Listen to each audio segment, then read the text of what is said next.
This amateur radio roundtable is brought to you in part by ICOM America. Good evening to everybody. Today is August the 29th. Can you believe it? Another month is just about gone. Man. Would like to welcome any of our new people out there listening on WBCQ shortwave station. We're on 5130 kilohertz out of Monticello, Maine. And if you're listening tonight, you can tune in to the show. If you've got internet, you can go to w5kub.com, w5kub.com, and join us, and you can watch the show. And you know, I was talking to Katie earlier, and we were talking. We're 8 people away from 6,000 in our webcast group. We're thinking about having a marathon tonight. We're going to stay on the air tonight until we get 8 people. What do you think about that, Katie? I think that's a great idea. I bet there's got to be at least 8 people out there in the chat room that know 8 people that they can get to join our Facebook group. Well, I bet you there are 8 people out there that watch. There's got to be 8. that watch it have never joined our Facebook group. So, guys, go up the top of the page and click on Facebook and join our group. And it's just a great ham radio place. You can post your pictures. In fact, we've got a lot of shack pictures that were posted there. We're going to show some shack pictures tonight. You know, we were going to have Dave with us tonight, but Dave had something come up that was more important. It was his anniversary. So he had to do that, and I told Dave that takes priority over the show. So we're not going to be able to have Dave's segment on a couple of the SDR receivers, but I'm going to do one on the new SDR play. Katie is here. She's going to be talking about the FT8, and you know, and we got Rich in here. Let me see. Oh, I need to get Rich on here. Yeah, I think you need to call. Yeah, I forgot about that. Katie, you should have reminded me to do that. My bad, though. Let's see. Okay, we got one per. Oh, gee, I hung up on Katie. We'll get this straight, guys. Katie, I hung up on you. Yeah, you sure did. I pressed the wrong button. Okay, so let me do this. Let me do that. Like, where'd you go? And I'm going to add people to the show. And then let me get Rich in here.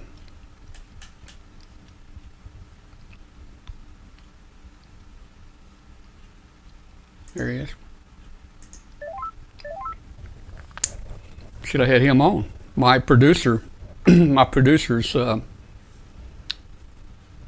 slipping tonight. Oh, sure, throw Kathy under the bus. Yeah. There he is. Hey, Rich. There he is. How you doing, Rich? Pretty good. You know, I almost forgot about you tonight. Started the show without you. All right, well, stand by. Stand by just a second. We'll be right back with you guys. Okay. All right, so I think we got everybody on here. Like I said, Dave is not going to be joining us tonight, but I think Katie has another guest that she's going to be bringing in to the show to talk about FT8. So that's going to be real exciting. And guys, you know, this hurricane has been a really bad deal down here. It's just, man, it's unbelievable, the destruction and damage that's happening down there. I know we got a lot of hams down there. Teresa, who's in the room, her mom and dad live down there. I think they're in an affected area. And you guys probably know Colonel Doug, Astronaut Doug Wheelock, a friend of ours. He's down here. In fact, I talked with Doug, or I communicated with Doug yesterday to see how he was doing. And Doug sent a note back and said, let's see, he said, "Thank you, Tom. The devastation is unimaginable. Yet in the face of calamity, I have witnessed the most incredible acts of selfless service, generosity, and the power of grace and kindness. The rain is still pouring down, so much still to do." And he sent his love to all of us out there that are friends of him. So Colonel Doug is he's down here on Earth weathering an emergency down here. We also got another ham. I don't know if he's in our chat room tonight, but another ham down in a Pearland. No, Pearland. Pearland. Yeah. Pearland, Texas. That's just right south of Houston, and he was going to try to give us an update tonight, but he's got water coming in his house, and there's more important things to do. Take care of himself and his family instead of being on here tonight. So we wish him the best, and hopefully he'll come out of this in good shape there.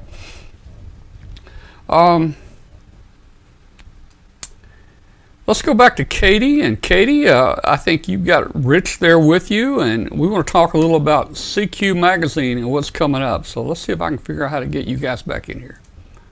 There we go. Should have it down pat by now, Tom. Well, it seems like it changes every day. we gotta give you a little slack every now and then, especially since you hung up on me. It's only fair. Yeah. Oh, hey, let me say one thing. Thanks to Rich and CQ Magazine. They gave us three-year digital subscriptions to the magazine for our Huntsville webcast, and we gave those out. And Rich, we really appreciate CQ's support. We thank you. Well, we've been doing that for quite a few years. We have. It's our pleasure to help offer support and help people read the magazine at the same time. So sure. That's great. I enjoyed watching KUB live during the Hamfest, especially when you were up on stage for Marty KC1CWF getting his recognition as Young Ham of the Year, and hearing what you did where you give him the subscription, and then CQ also gave him a $1,500 spending spree to go ham shopping. I just said, wow, that is like, I think everybody who was watching went, wow, wow, wow. I just kept seeing all these wows pop up in the chat room, and that was a really cool gift and really nice of the magazine. You guys were terrific, and I know Marty's flipping through catalogs trying to figure out what he's going to buy now. Well, pretty exciting. It's, we really want to encourage our Young Ham of the Year winners to be and remain active as hams, and that's a good way to do it. It's interesting, I was just writing about this for October. I went back and looked through the Young Ham of the Year winners for the last 31 years now, I think it is. Wow. And almost all of them still have an active license at the very least. I couldn't always tell how active they were on the air, but at least they've almost all kept up their licenses. So I'm gratified to see that. And they're a very impressive group of people. I mean, they were all impressive in their teens when we gave them the awards, but they've gone on to do amazing things as well. So it's encouraging. I'll look forward to reading that, because it's, you hope that they're going to stick with it. I mean, I've never made any bones about that. I didn't get into this till I was 35, and wish I had known about it as a teenager. And especially nowadays with the technology and the different opportunities that present themselves to these young people in terms of college opportunities and careers, it's just mind-blowing. And like, for example, Skylar, who was last year's Young Ham of the Year, he went down to New Mexico Tech and is reinvigorated the ham club down there, has signed up a bunch of kids to become hams, and basically saw a college club that had been very inactive for a while, and which is a normal thing for college clubs, but he's been doing all kinds of great things down there, and same with Anna Veal, and she's getting ready for to find a college, and she was the year before Skylar, and it's always fun to see them grow up and what happens to them. And so seeing what happens over the past 30 years and where people are now is really exciting and encouraging, and hopefully they stick with it, because it really is, it's a great hobby and service, that's for sure. So we totally went off the rails on that one, Rich, sorry. That's okay. So what's coming up in September CQ Magazine? What do you got for us? Well, to go along with your guest tonight, we've got bunch of stuff on FT8. All right. Woohoo. Just kind of appeared out of nowhere, and that's basically what we're writing about. Mm-hmm. Because at the time that we put this issue together at the end of July, it was just having all those wows next to it. The mode was released the second week in July, I think on a Tuesday. Yep. That weekend was the CQ Worldwide VHF contest, and from the preliminary results, it looked like it became the dominant digital mode Wow. in the Worldwide VHF contest just 4 days after it was released. So Jeez. that's really amazing. But we've got stuff about FT8 and about Joe Taylor, K1JT, in our VHF Plus column, our contesting column, and in my editorial. That wasn't the original intended focus for the issue. Things happen. We also have a great piece, speaking of young hams, on the 30th anniversary of Carol Perry's Dayton Youth Forum. Oh, neat. She's been spotlighting kids and their achievements for about the same amount of time as the Young Ham of the Year Award has been doing the same thing in a different venue. Right.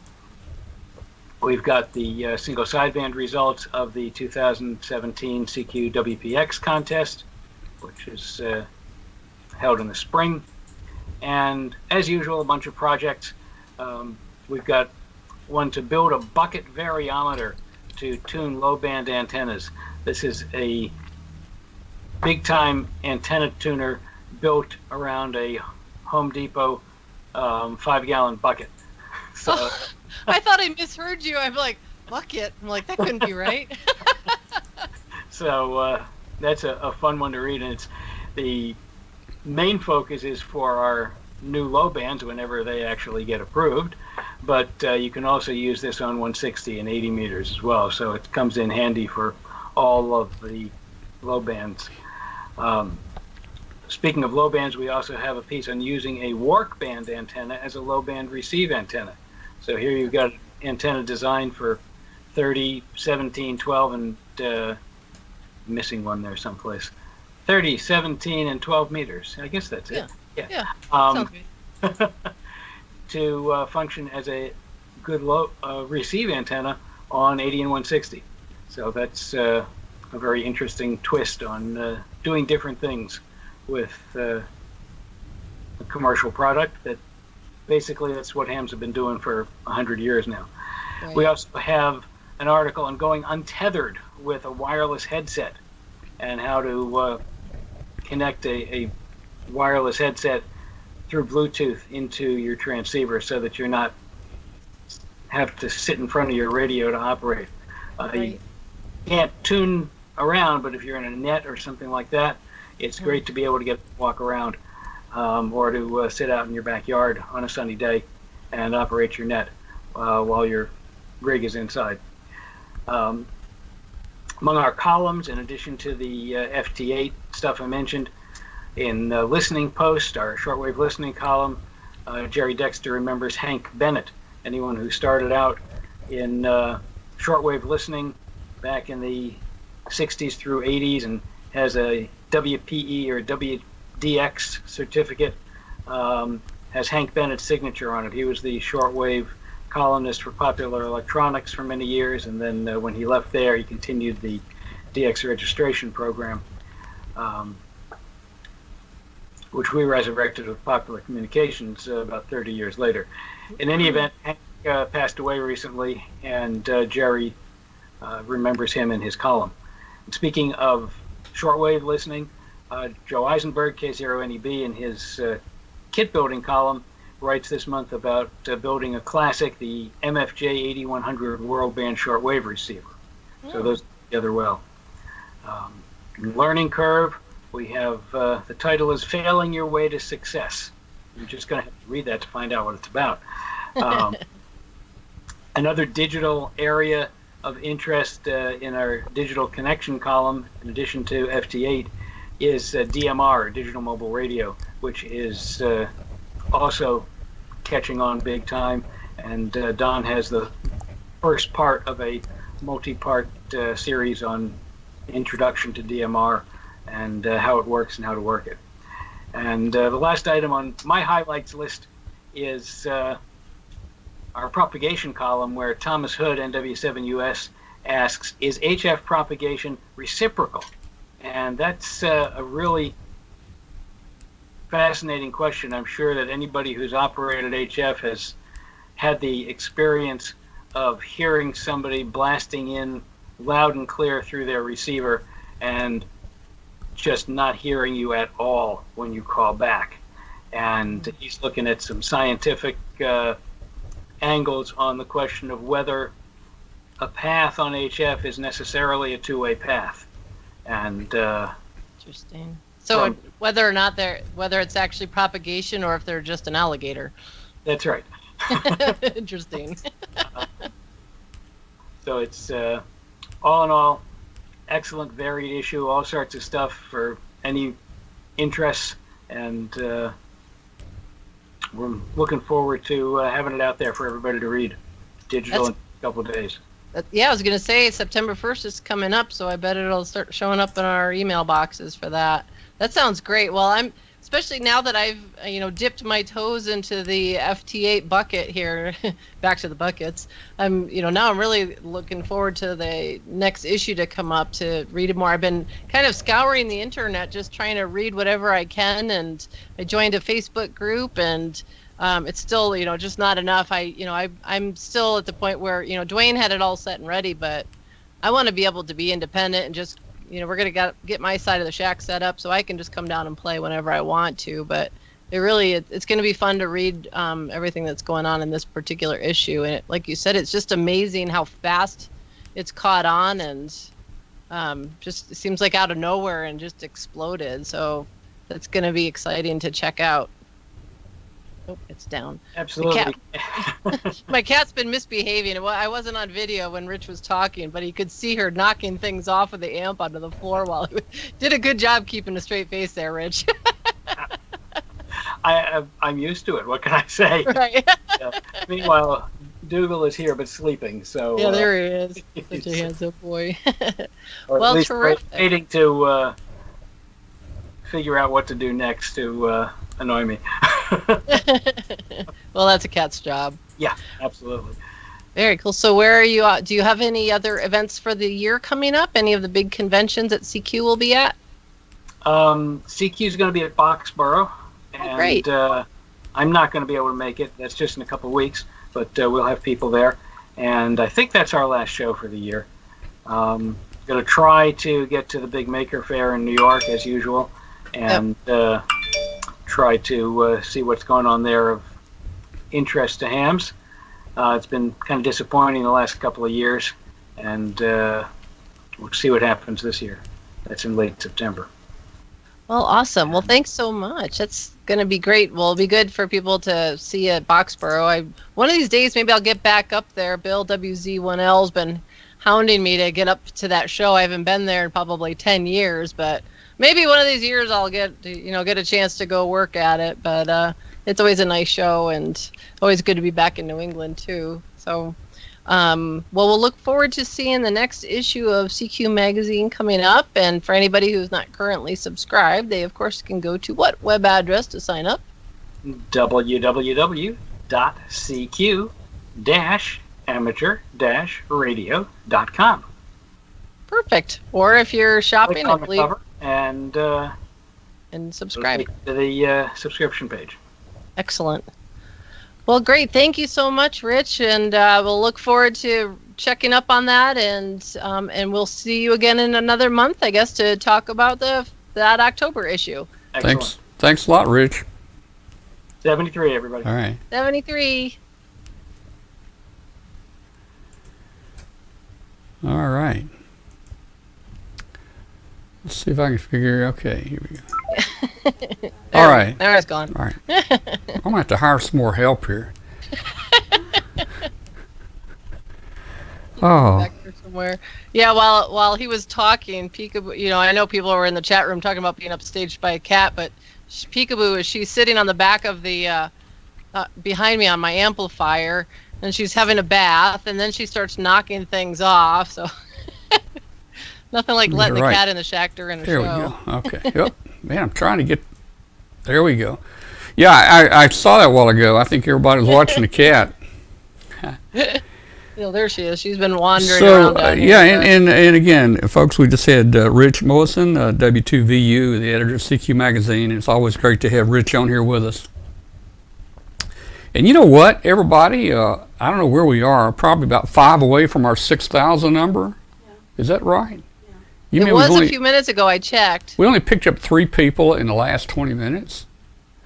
All right, I'm going to have to start getting all the admins going through the list here of people logged on. Right. And if they're not a member, I don't know what we're going to do to them. Oh, my gosh. Yeah, we got to get them going. Hey, you know, hey, guys, I don't know if Katie wants everybody to know this or not, but we're going to have a show here in a few weeks. Katie's going to be coming in a show from Scotland. Yep. Yeah, we're going to be taking a family vacation, WI7FD, WI7YL, WI7MOM, and KC0FWG. We're headed across the pond for a family vacation, and part of our trip, we're actually going to be stopping in Stirling in Scotland, and there's a very active ham club there, and we will be stopping on Tuesday, it just works out, it's a Tuesday, the 26th of September, and we will be visiting with the ham club there that night. And so Tom and I are going to work out the details so that I can at least, we can record something during the day and then he can show it that night. And I'm going to try to do some Facebook Live, and we're all going to do some operating from the station there, and of course just hang out and chew the rag with the local ham. So we're really excited and looking forward to that. It'll be a lot of fun. So you're taking a whole group of people with you. You'll have fun. A few years back, Kathy and I took both of our moms with us, and we went over to England and over to Ireland. Had a great time. So you guys should enjoy it. Yeah, we went 4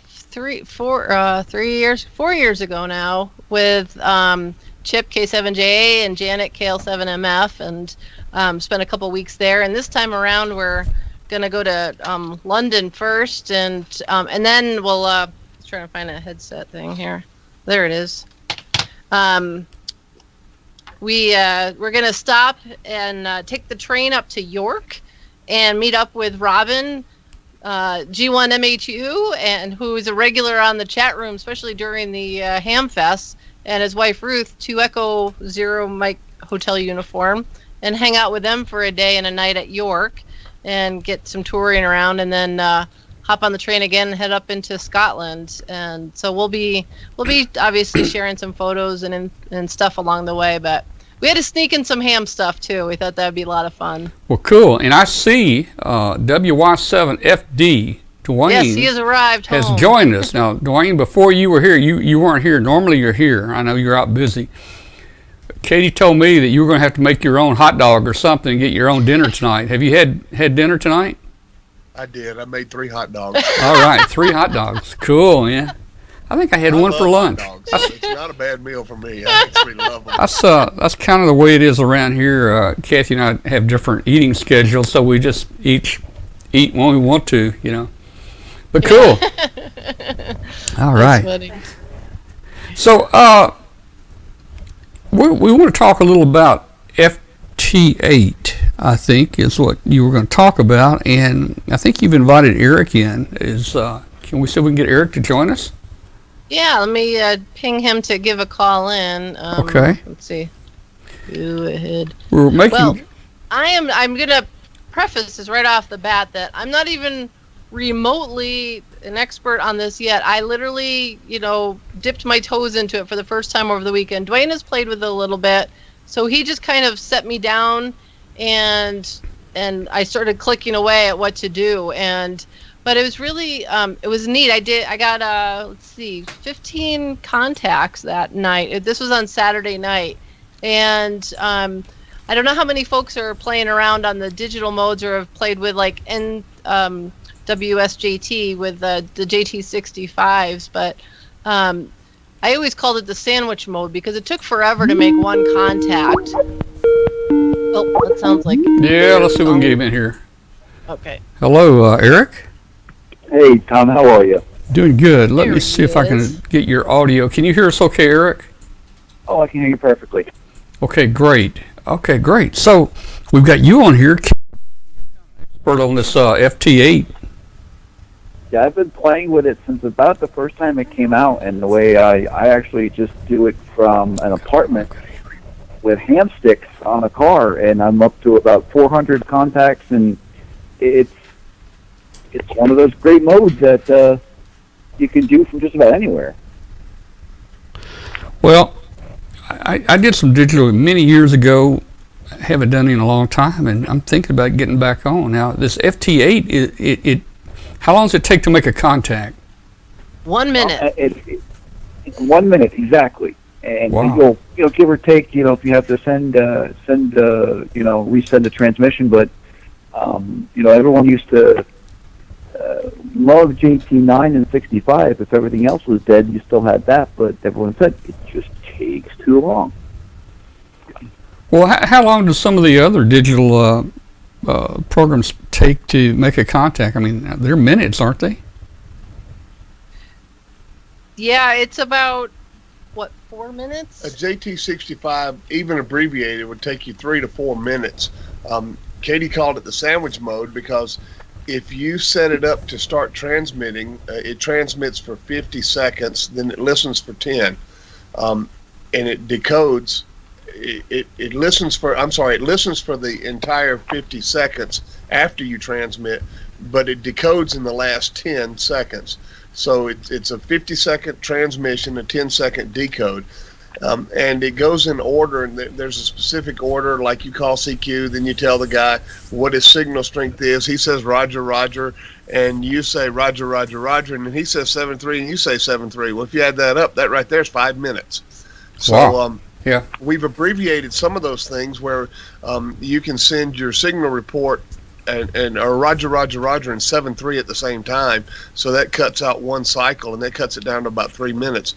But Katie's right. We call it the sandwich mode because if I set it up and start transmitting, I can run upstairs and make a sandwich, and I don't have to make a transmission for another a minute and 40 seconds or minute and 50 seconds. So you can come back down and sit down, and the guy never knew you went away. So let me ask you a question. After that contact, will it automatically make another contact? No, not in JT65. It will in FT. We're talking FT8. Right, and the FT8 and also the MSK 144 have auto sequencing. And you just click on the contact you want to make when it pops up in the window. In the right window, it'll be red.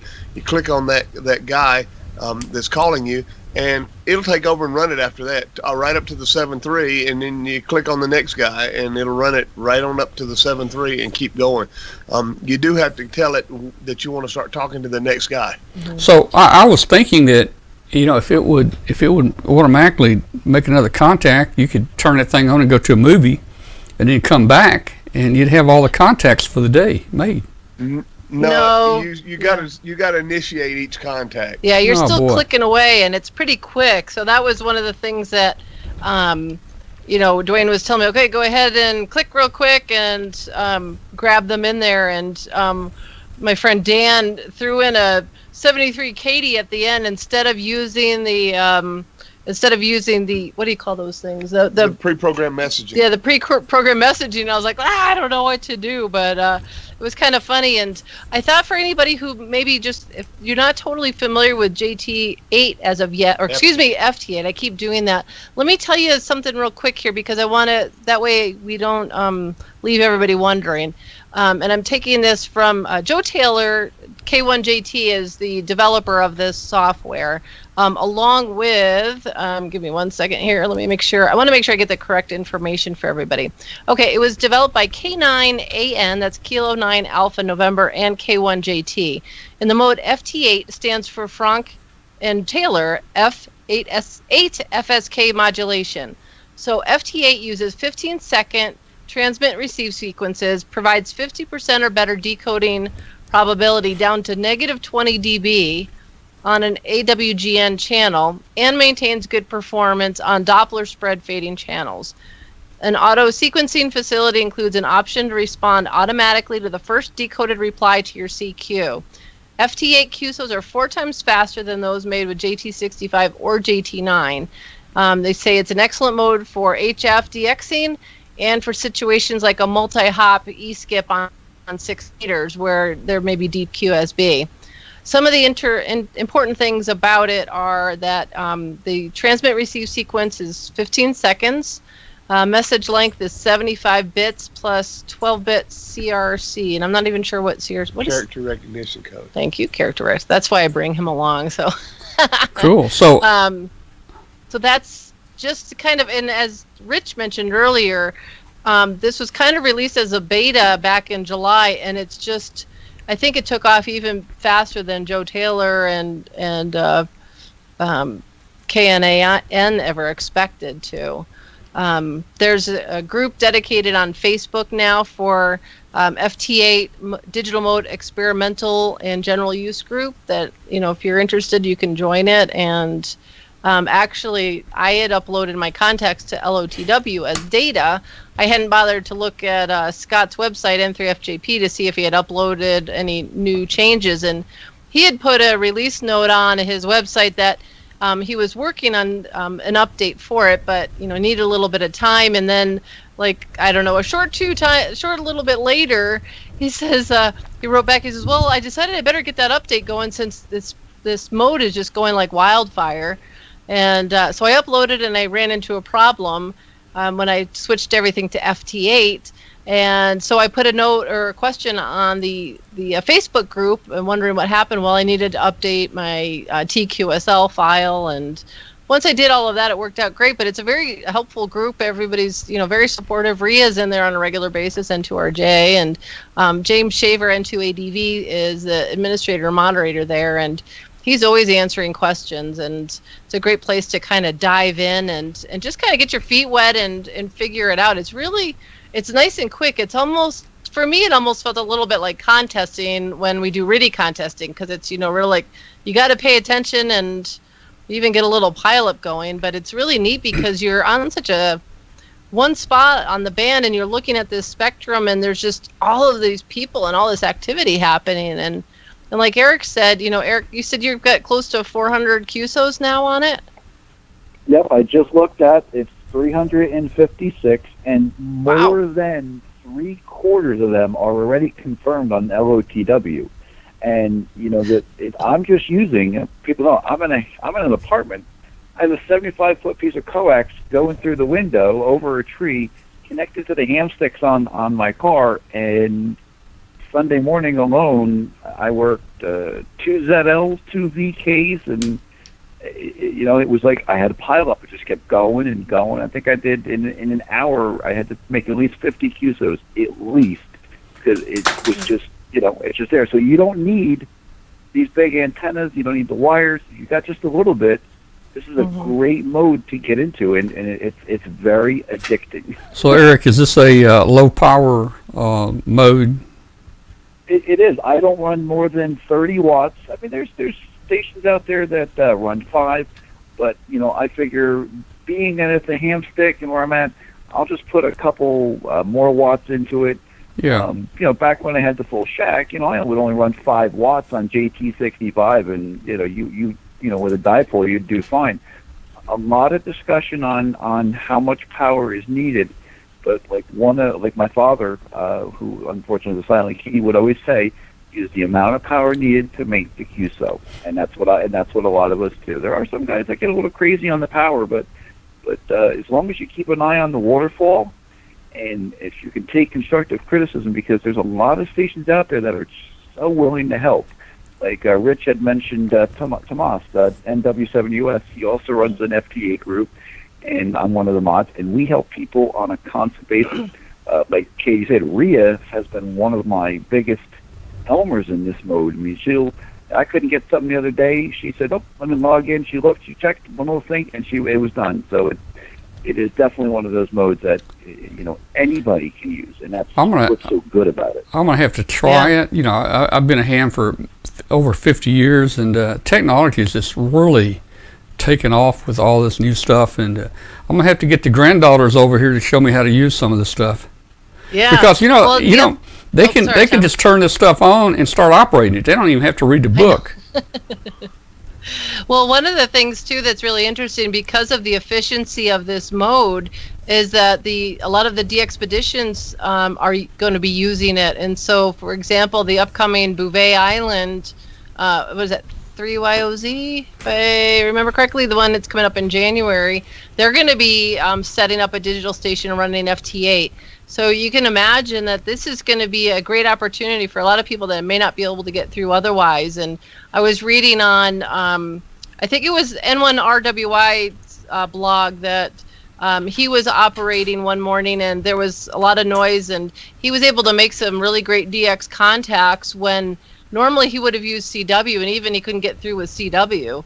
Unless that was you, Brad, and I was reading something on your page. But I thought that was kind of interesting because usually you always think CW is the mode to get through when nothing else will get through the noise. But it's really kind of interesting to see. It's really just caught on like wildfire, and it's really kind of fun, actually. So I think JT, Thanks, Dale. if I'm not mistaken, haven't some people used JT65 for Moon Earth EME? Yes, JT65 Mode A. Yeah, if they do that, how does the FT8 will it function about as well as the JT65? Because I'm interested in the EME. I am unqualified to answer this because the best I've done is heard my echo off the moon so far. So you'd have to throw this to some of those guys that do the EME stuff. I do see that Rhea says she's used 1500 watts. I want to point out that on 6 meter we run full bore, as much power as we can get out. But on HF, I usually turn that down to a lower number, somewhere between 30 and 50 usually. Cool.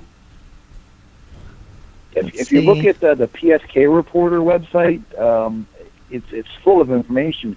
The other day, I was sitting here and everything was dead, and someone put a post, check out 6 meter FT8. And it was ridiculously jam-packed. Yeah, like Rhea said, she runs that, but on 6 meters. And I'm looking for the post to see if I can find it, and if I can find it, I'll put it in the chat room. But there was a discussion about using the FT8 for EME. I just can't find it. I think there was some pros and cons, but it's a lot of fun. And if you had a station like Dwayne and Katie's and on 6 meters, you do have something for 6 meters there, like a beam, correct, guys? We got quite a beam. We got probably 18.5 dB a gain on 6 meter with a 1,000-watt amplifier. Okay, you'll probably have a ton of fun on 6 meters with this mode. I mean, it's just seeing all the comments. It is just I've seen it. It's ridiculous is a word I've used so many times. I've seen so many times with people saying on how FT8 has made 6 meters come alive, so to speak.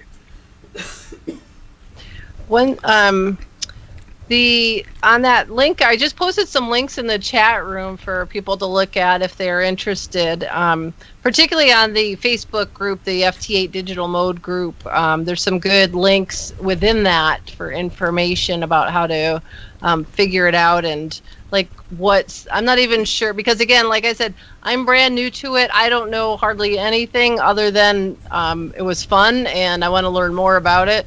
And it was great to make such a quick QSO, and I think it's just going to continue to improve and be even better. But I think, everybody, if you're interested in it at all, go do some research on it and dip your toes and find where people are hanging out and giving it a try. And Eric, what is the group that you're helping moderate? Is that on Facebook, or where is that? Is that one of the Yahoo groups? It is a Facebook group. I'll post the link in a moment. I just gotta get to.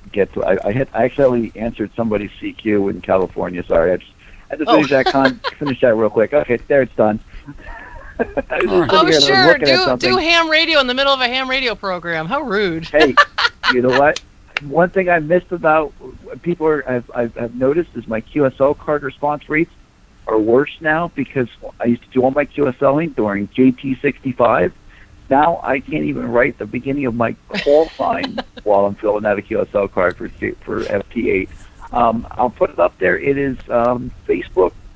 It is FT8 digital mode on HF 6-meter radio. I will post a link to it. I had to say, Katie, one of your biggest fans, obviously, is my 8-year-old daughter Reagan. She was over this weekend. Now she's this Minecraft Xbox type thing, and she's sitting there and she's looking at me on the FT8 mode. And she's like, "What is this?" Now she's 8. She wants to get her license. So she says, "Can I try him?" And she's sitting there and she's getting it and she's writing little notes down of, "Oh, where did I just talk to?" This, I think, they're always asking, how do we get the youth involved more in ham radio? I think this FT8 mode is going to be a huge hit for them because that instant pretty much like an instant gratification thing, like you said, 5 minutes for a JT65. So I think you get the kids involved in this next year. I know at some of the field days, I think that's one way you're going to definitely keep the youth really interested in this hobby. I think that's a great point. We had, field day for us, like Riddy was our main meat, excuse me, meat and potatoes this year. But we had some kids there. We had a whole bunch of kids, and Dwayne was running the station and sat down with the kids and showed them what to do, and they were off and running. And, anything with technology, it's always a good thing to throw them in and something new to try. So that's a great idea. And it'll be fun when Reagan gets her license, too. Well, we're talking to Eric, N2KOJ. Eric, where are you located?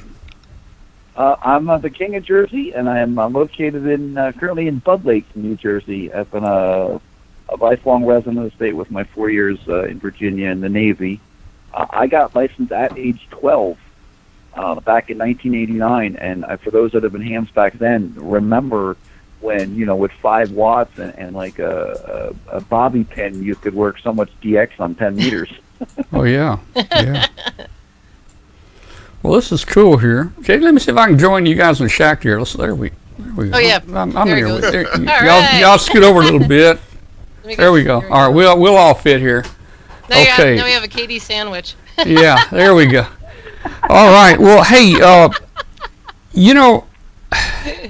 maybe we ought to have another show on this and have Eric just really talk some detail and, give us a little lesson on this. I know there's a lot of people interested in using it.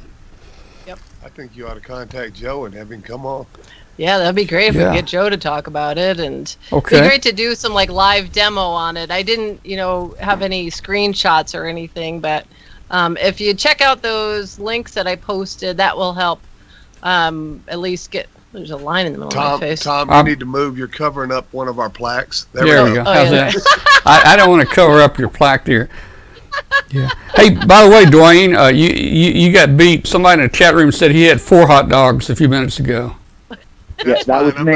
Oh, was that you? Was that was you, Eric? I did win Wyoming both sweepstakes, both CW and boys this year. Oh, yeah. You did, yeah. Yeah. Oh, that's what it is. It's the green screen. It's right there. It is. There's a little green dot right there. We got a dot. It's a line. See, look here. I'll go there. See it right in the middle of my face. Glasses. What is that? I wonder what that is. What is that? There's probably some blue back there. Yeah, I have to figure out what that is. All right, well, guys, hey, listen. Hey, wait a minute. Let's do this real quick. Give me 5. Wait a minute. We got it. Your turn. Hey, wait a minute. Okay, you stay that way. All right, you ready? Okay, give me 5. Right. Oh, here we go. There we go. Okay, guys, we got it. We got it. All right. Well, look. Hey, let's move on. And hey, that was some pretty interesting stuff here. And Katie, I'm glad you're into it now. And if I have any questions, I'll call you. Yeah, well, I probably won't be able to answer you yet, but I'm going to work on it, and I think I have a feeling I know what we're going to do once we hang up here. After the show's over, we're going to play a little radio tonight. What did you say, Eric? Tom, I know I probably speak for just about everybody. I just wanted to thank you and Kathy and everybody at the W5KB's crew for all the hard work you do for this cast. I absolutely I get a kick out of watching it. It's great to be involved. All the hard work. Huntsville was just one of the my daughter, she was glued to it. We actually used up our data plan on my phone. I forgot to connect the Wi-Fi, and we went out because she didn't want to get away from the live stream. Really, it is a great segment. Thank you for letting me be a part of it. And there's so much great information, and you got great guests, and I really thank you. And like everybody else does, you do a great job, and we truly appreciate it. You're one of those people out there that has helped, bring all the latest and greatest to the hobby, and I want to thank you. Well, thank you, Eric, for those kind words. And hey, everybody tunes in the show to see me. I kind of behind the scenes here, but we have fun doing it, and we're going to do it as long as we can. And it's a different form of ham radio. We're taking ham radio out to the people instead of hamming ourselves most of the time. So we have fun doing it. You do a great job. I appreciate it. Katie, thank you for bringing me on. I'm going to try to snag this Cuba contact on FT8 on 20 meters, but he keeps eluding me, so I'm sure there's somebody out there, kind of going in with a better antenna than me. But Tom, Katie, thank you very much, and anytime I would look forward to being back on the show. And if anybody needs help, my call sign is N2KOJ. I'm good on QRZ, Facebook, social media. If I can help you, please don't hesitate to ask. Great. Thanks, we will Eric. do it, Eric. Appreciate Thank you it. so much. Thanks for joining us tonight. My pleasure. 73. It was a good chat with everybody. All right. Let's see.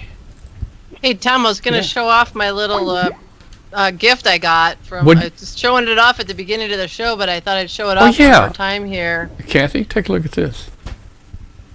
So this is a cross stitch. It's still in the plastic, but it was made by Threesa, who is DW3TRW in the Philippines, and she's been doing this on a regular basis for YLs. And if you check out her QRZ page, there's lots of YLs. Ria's got one in there, and she has photos of all of us in our shack with our special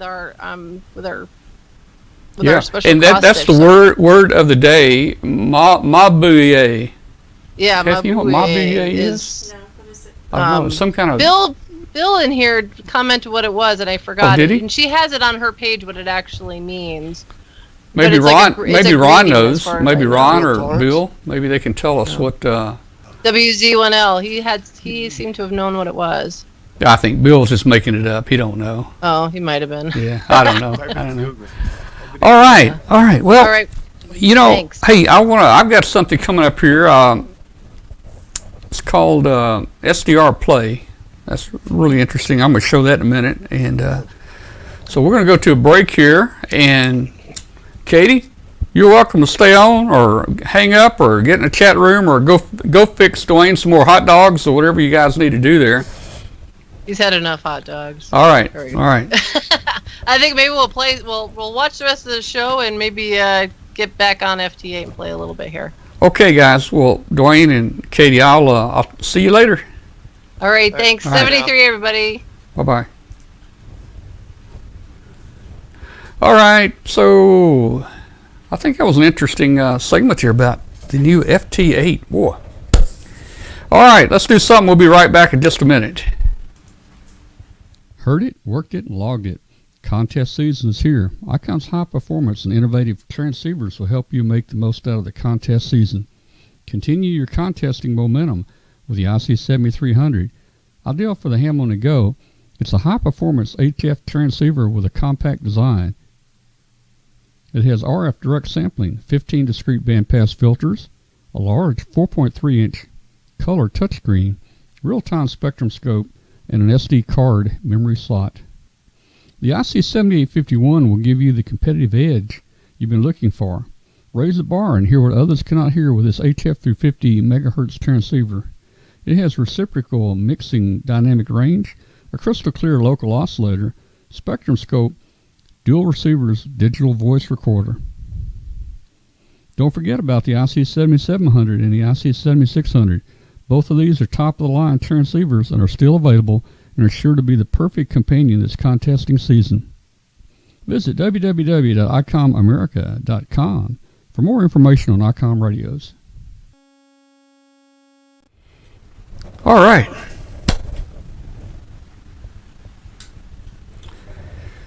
couple announcements real quick. I'd like to invite all of our listeners out on WBCQ on 5130 tonight. You can join the show. Go to w5kub.com. If you have internet, you can watch the show and join us in the chat room. Send us an email with a signal report if you're listening tonight. Send it to Tom at w5kub.com. Also, I've noticed that some prizes are starting to be delivered. Kathy was able to get all the prize donors notified and the winners notified by email within just a few days after we got back home. And I want to thank Kathy for doing that. That's a lot of work. We had about 35 prizes, and we have to cross-reference every winner's name, and we got to send every winner's name and addresses to the prize donors and coordinate all that. But I know some of them are already being delivered out there. So if you got a prize at the Huntsville Hamfest or even Dayton, list it here in the chat room. Let us know if you won a prize. It'd be interesting to see how many people in the chat room here actually won prizes. And if you just recently had one delivered to you, let us know that you got it and what it is. So we got some Shack Fix tonight, but I want to talk a little bit first about SDR Play. The SDR Play guys sent me an SDR Play to play with, and I have to say it's a very, very neat receiver. It would be great for shortwave listeners or hams or anybody. I mean, this is it, guys. This is the SDR Play.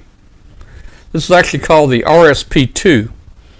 That's a antenna adapter I've got here on the end because it comes with SMA connectors. I think those are SMA. And it also comes with a connector here for like a wire antenna or high impedance antenna. And on this side, you've got a USB port. That's what goes to your PC. And it's called SDR Play. I don't know if you can see that or not. That's what it looks like. And, if you're a shortwave listener, you want to spend hundreds of dollars on a receiver, you ought to consider getting one of these. This receiver will go from 1 kilohertz to 2 gigahertz. And I played with some of the little cheap RTL SDR receivers. You can get those on eBay for about 20 bucks. And what it is, it's just a little TV dongle. I think that they used in Europe. It's just a TV dongle, and you load the SDR software on there, and it gives you your waterfall and all that stuff, and allows you to tune a lot of different frequencies in. A lot more is put into this to make it more, I would say, professional and probably at much higher standards.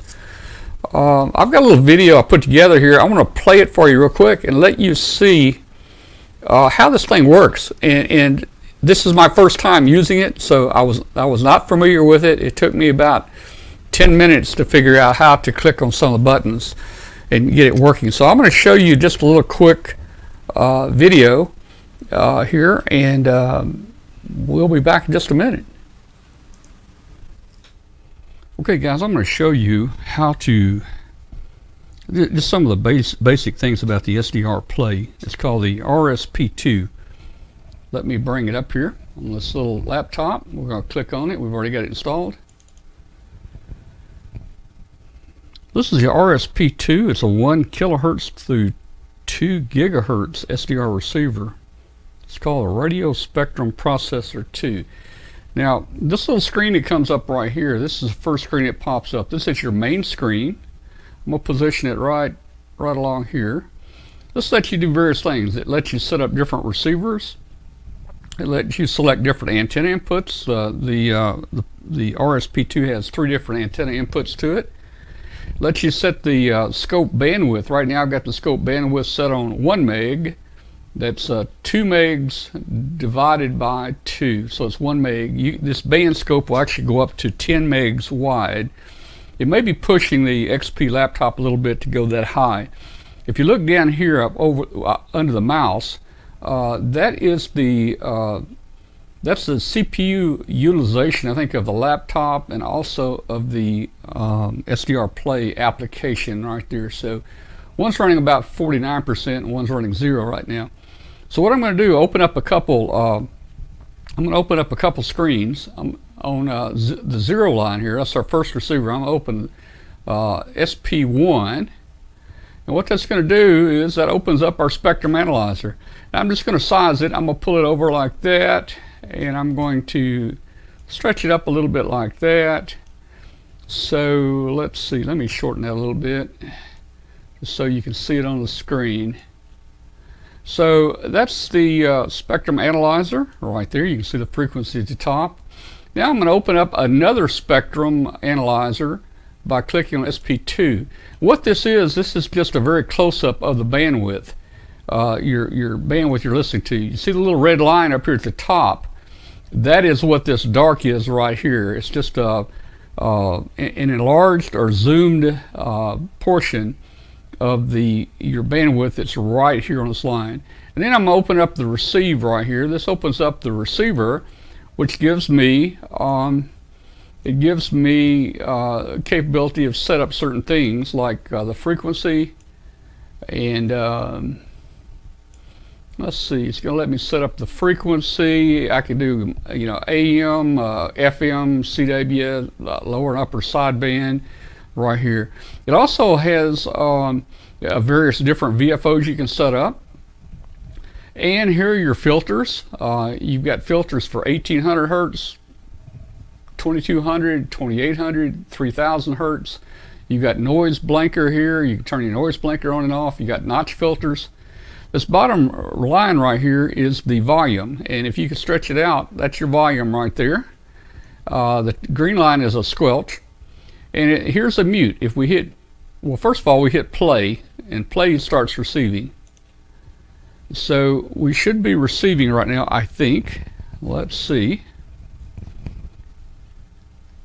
Let me turn the volume up a little. Okay, so we should be receiving there. All right, so next I'm going to put the cursor just up here under the frequency, and I'm just going to tune the frequency. I'm going to put the cursor over the 7 at the top and turn that down to 250. Okay, now I'm going to just go down here below, and now when I roll the mouse, I'm incrementing it in 500s.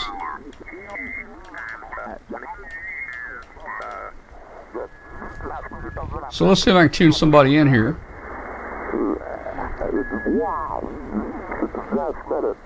Let's try this guy here. He looks strong.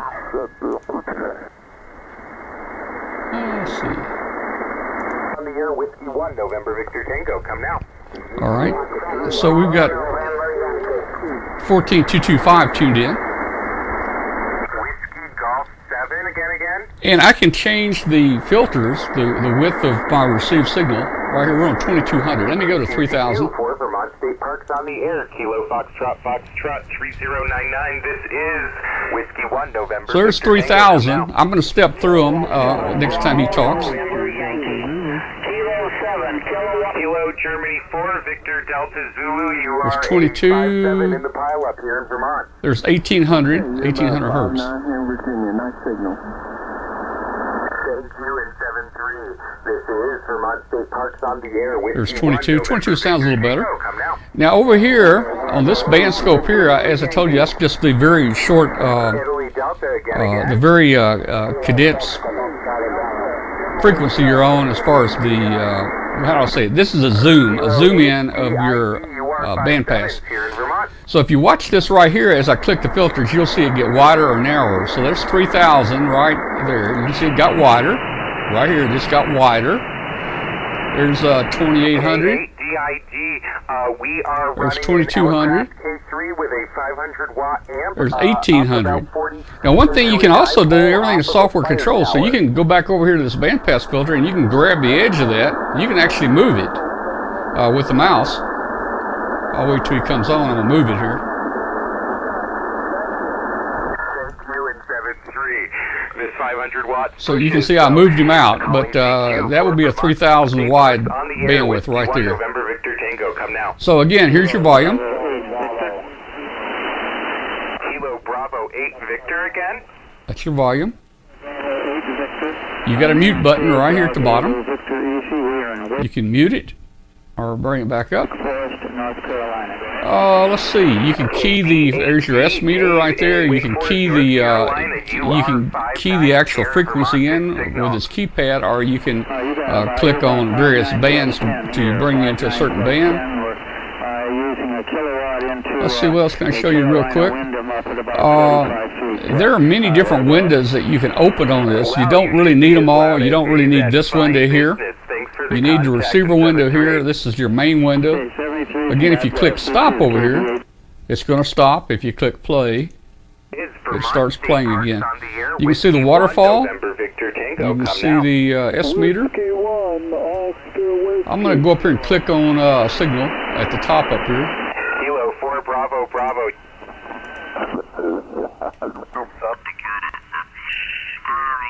I go terribly. Let's see.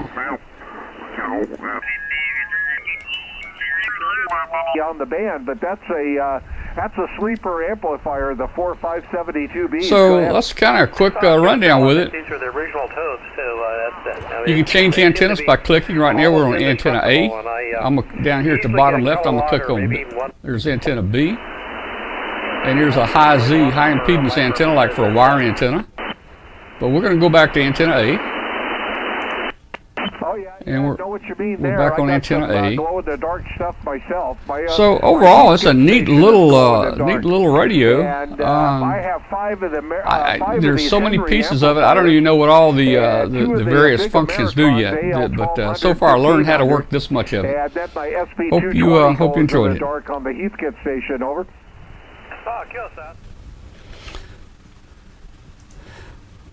All right. Well, I hope that gave you kind of a basic overview of the SDR Play. That was the RSP2. Now we're going to have the SDR Play guys on the show in a couple weeks. We're going to have the developers from the UK and our tech and the tech support people from the US are all going to be on our show in a couple weeks, and we're going to really zoom in to the detail on the SDR Play. Now, I've been told the SDR Play 1, which is basically about the very same as the Play 2, except the Play 1 only has one antenna input. And I think the Play 2 has 2 or 3 extra filters on the front end. But in talking with SDR Play, what they use all the time is it's just a single SDR Play 1, and it works almost the same. So it's a great little radio. You saw open 4 different screens there. There are even more screens you can open and resize. One screen I forgot to show you is a recorder. You can actually open a little recorder screen, and you can click record or stop or whatever, and you can record I think up to files in the gigabit size to gigabyte size to record various frequencies and things that you hear. So I haven't tried it on VHF, UHF yet. I haven't tried it up in the high gigahertz band yet. But that was just a quick attempt to try to get some signals and show you guys what it is. And like I say, we'll have them on here in a couple weeks, and we will really demo that a lot more than what I was able to. Let's see. Are there any questions out there? Let's see. A lot of people are playing with things like the RTL, SDR, and so forth. They're kind of neat, but this thing just kind of blew my mind when I saw it. It was really was really interesting, and it seemed to work really, really well. They're not only making it, I think, for ham radio use, they're actually making it for commercial use. There are a lot of companies that might use this for various applications. So you can tell they're putting a lot of precision into it. All right, so that's about all we have tonight, guys. Oh, wait a minute. My producer came through. She is on the job. Thank you. Well, I got a few Ham Shack pictures. Let me run through them real quick. Ham Shack pictures. Some guys sit their pictures in, and I don't want to disappoint them by not showing them. Let's see if I can remember who these are. Greg Williams, N4JGW, Rocky Face, Georgia. I'm not familiar with this, but he's got a WL2 and he's got some VHF packet mail drops and some HF packet mail drops. And you know, some of us have more space than the others, but Greg there is in a 6x12 closet. And over my years, I've considered being in a closet myself. I mean, you take the space you can get, and it looks like he has made that his ham shack. Joel McDonald, N4URW, Stafford, Virginia. He's got an ICOM 7600 there, an ICOM 9100, a VX8000, CS 800 DMR. I see a 811H, the Ameritron AL 811H amp there. His antennas are butternut verticals, diamond dual band antennas, Coachcraft beams, off-center fed dipoles. So he's got quite a bit there, and he's got it really looking neat. I'm glad my producer's not looking at that right now. She might make me try to change the way mine looks.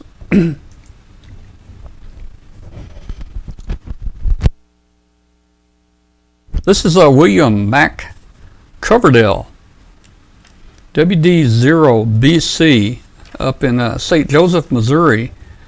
And there he is on the left there, I think operating with the Scouts. I think that's a K2BSA /0 Boy Scout camp there. But there's his here's his ham shack to the right there. I didn't write any details down about what I see there. I see well, you guys are probably more familiar with some of that than I am. Let's move on to the next one here.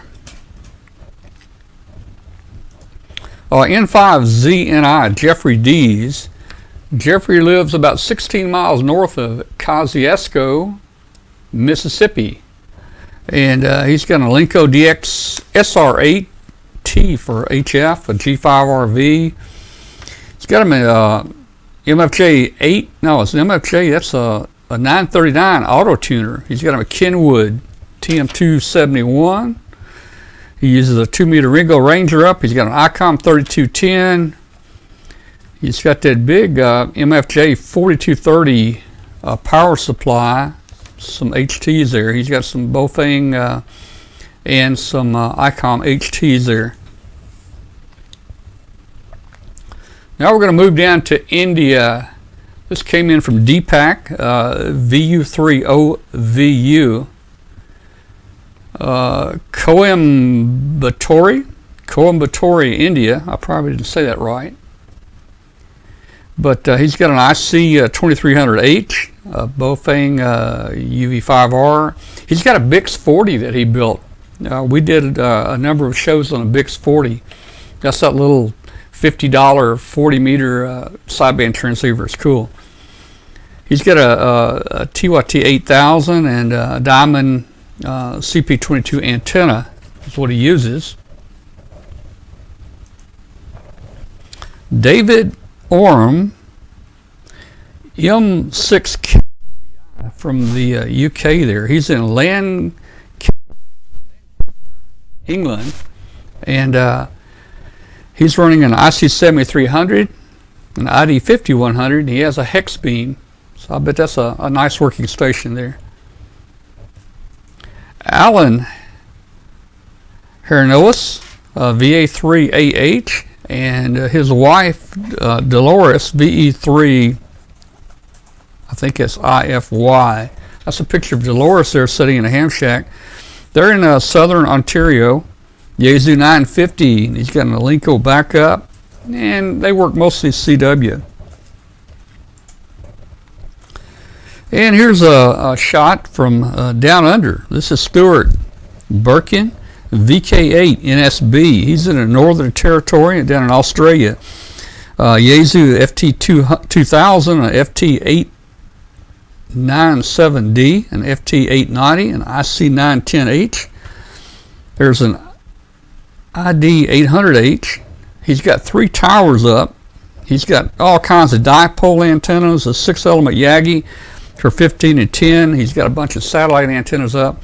You need to go to his QRZ page, and this guy's got a long list of equipment there. So that was our shack pictures for the night. Thank you, Kathy, for reminding me to do shack pictures. Oh, here's an announcement. I don't know if you guys can see that. The Ohio, Kentucky, Indiana Hamfest. Let's see, that's going to be in Cincinnati, Ohio, Saturday, September 23rd. That's only, 3 weeks away? A little over 3 weeks away at the Aiken High School. Doors open 8 o'clock a.m. until 1. But you guys ought to check out the 4th annual Ohio, Kentucky, Indiana Hamfest. That'd be kind of cool.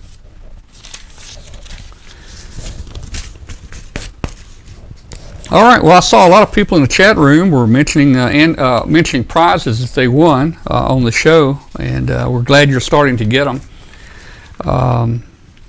As I said, Kathy got those out pretty quick after we got back. You know, we stayed an extra day up there to see the solar eclipse, and got home late Monday night, had our show on Tuesday, and I think within a day or two, Kathy was able to get all the prizes out. And it takes a lot of work to do this, to do the prizes and get them out.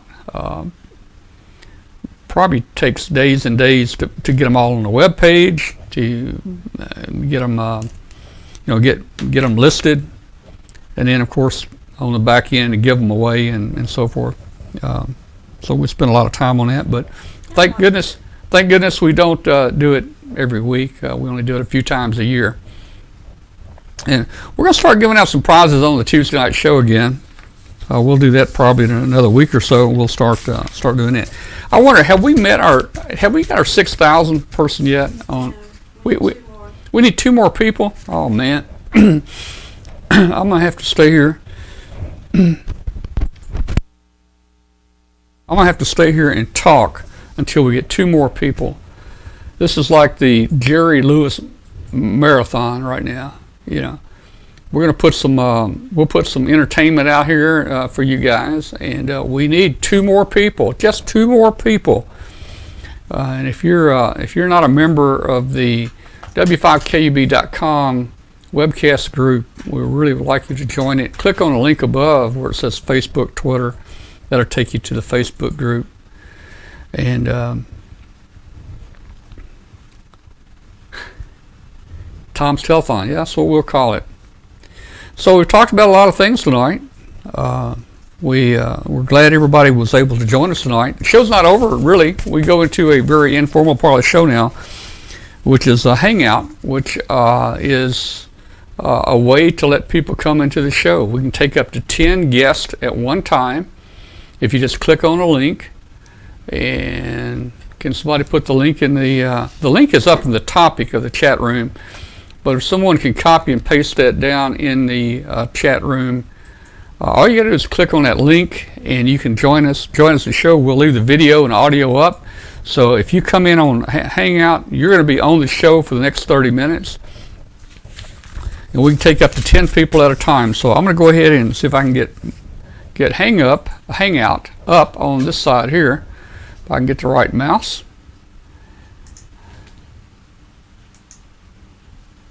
I've got to log out and log in. Let's see who we got in here. Hey, Tom. Uh-huh. We just need one more person. We need one more person. One more person.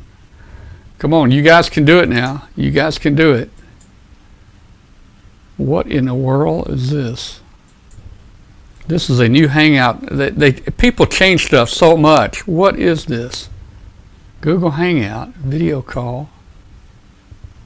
Oh boy. I'm not even sure I can get in this anymore. Video call. Well, let's see what it's going to do here.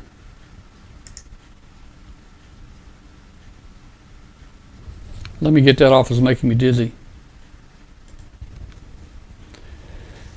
I'm the only one here. So, is anybody in Hangout? Do we have a group in Hangout? If we do, obviously I don't know how to get in anymore. It looks like Google changed Hangout. It may not even be working tonight. Looks like Microsoft changed something in Skype too tonight, so that kind of hit us, and we're working through that issue. All right, let me see what's going on. I'm trying. Jill says she's trying to get in. I have no idea what that screen is. I've never seen it before tonight. I don't know.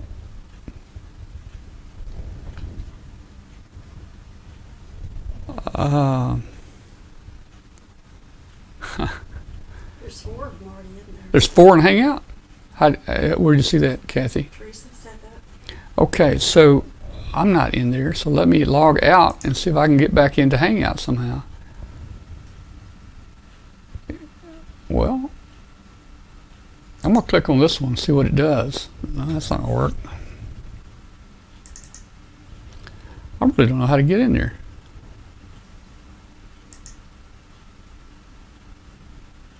Hangout. Go to Hangout.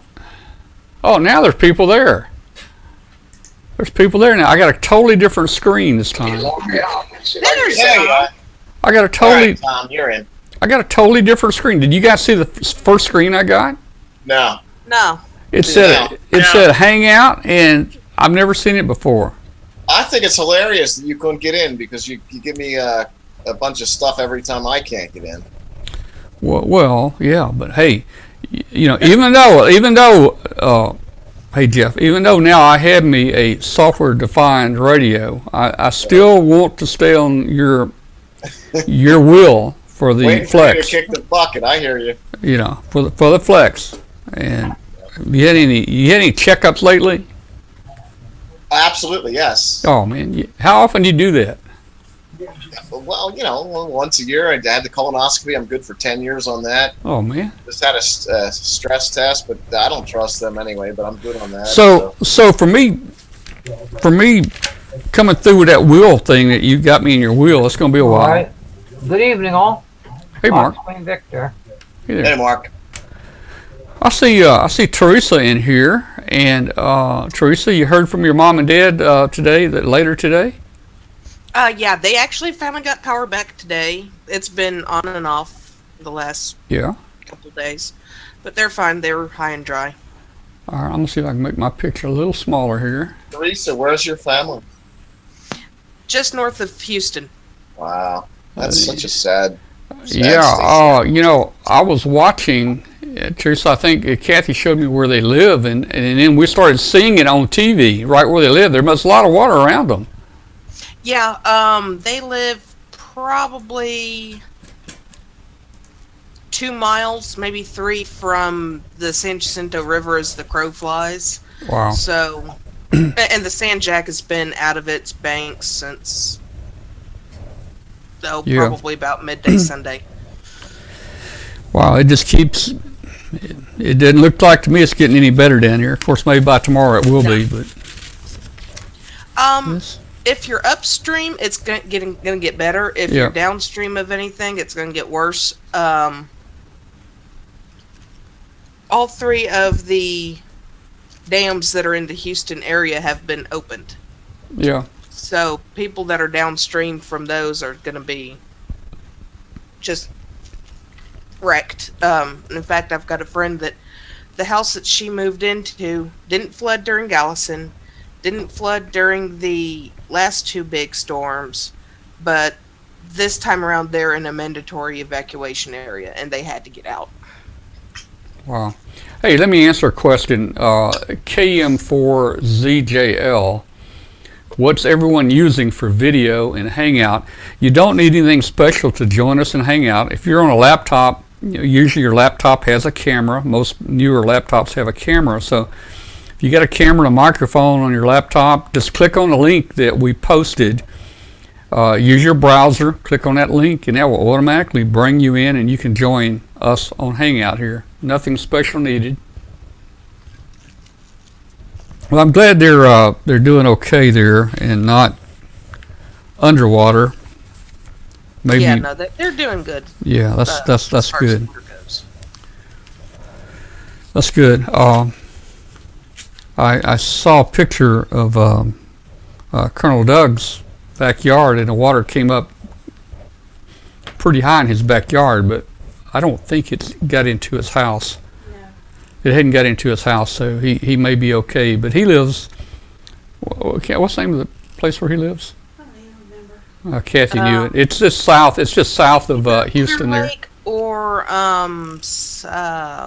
Seabrook. Yes. Seabrook, yeah, I think that's where he lives. And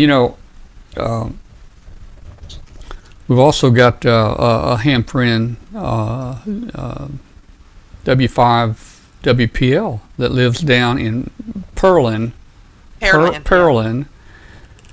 which is right south there too. And as of last night, he had water in his garage. Yeah, I was going to say Pearland got hit pretty hard. Yeah, he had water. He may be but yeah, they got hit hard. He may be a little higher than some people because as of last night, he was just getting water in his garage. I think he may have an inch or so in his house, and I mean, even an inch in your house is just terrible.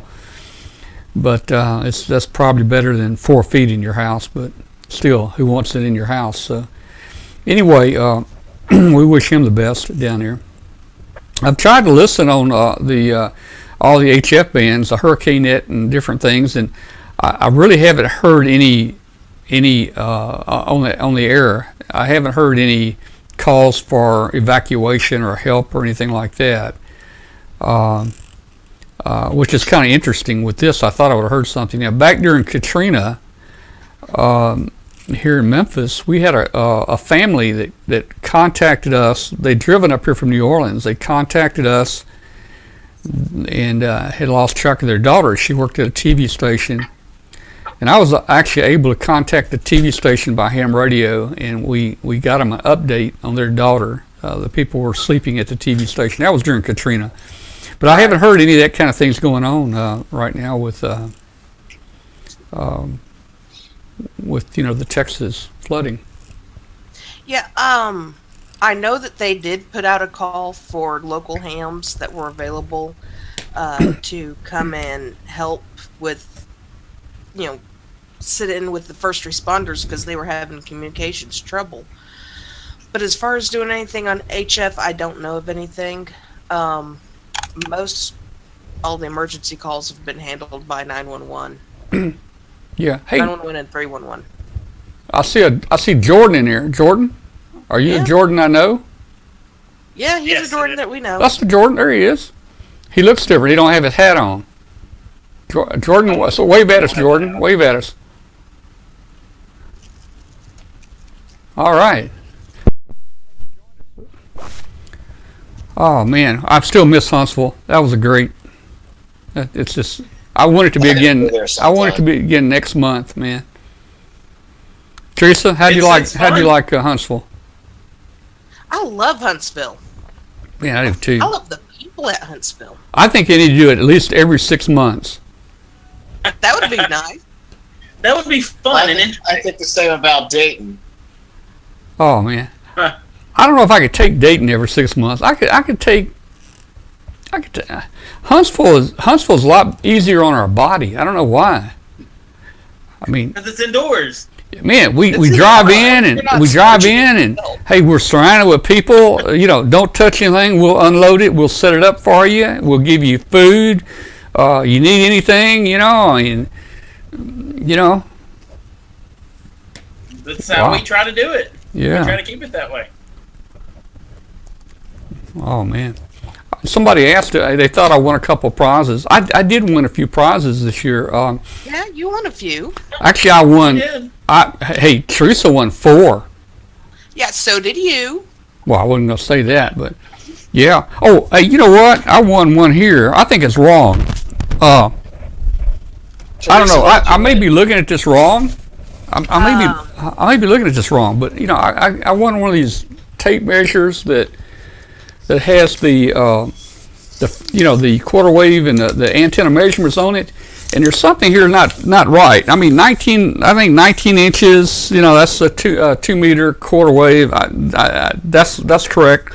But if you pull it on out here, there's a 2 meter half wave. Now, right at 4 feet, it says 4 feet. That's not right. I want to see if you can see this. I'm gonna hold that up here. Probably can't see it. Probably can't see it, but 2 meter loop at 4 foot. That's not right. Can you just send it back? Can anybody look that up real quick? Something's wrong.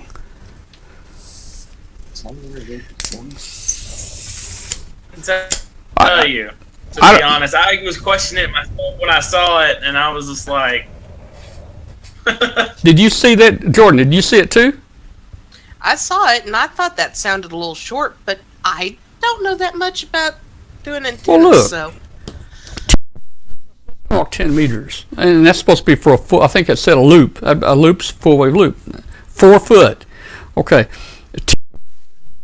A meter's about 3 foot, right? So 10 times 3, that's 30 foot. 30 foot. Actually, it's going to be about 33 feet. Divided by 4 for each side. That's 8. A 10 meter loop is going to be 8 foot on each side, roughly. 8 feet 10 inches. Yeah, for a full wave, and that's just 4 foot. Yeah. So, I'm just wondering if I got a bogus one. Oh, look at there! I see a wedge. I see a wedge. Let me look at that wedge. Hold it up. That's nice. I like that. Look at here. Look at here. Nice. Look at there. Hold your who? Let's see. Who's that with the wedge? That's William. William, hold your wedge up. There it is. All right, hey, William, did you win that on a show one time, or we haven't given one of those away in a couple of years? Yeah, I got that 3 years ago. I mean, hey, it's a beautiful wedge, isn't it? Yeah, it is. Yeah. It's really nice. Hey, William, what's I saw your call there. Yeah, OFM. Okay. So I recognize the call. You won a prize or two before. I don't know if you won anything here recently. Not in the last year. Not since last year. Oh, okay. So, Okay. So, and where are you located? Where are you located, I'm William? in the mud. Where are you, William? White Plains, New York. New York? Oh, you say White New York. Plains? White Plains? Yeah. Okay. All right, very good. All right. Well, you're a first timer in our hangout here. We welcome you. Thanks for joining us.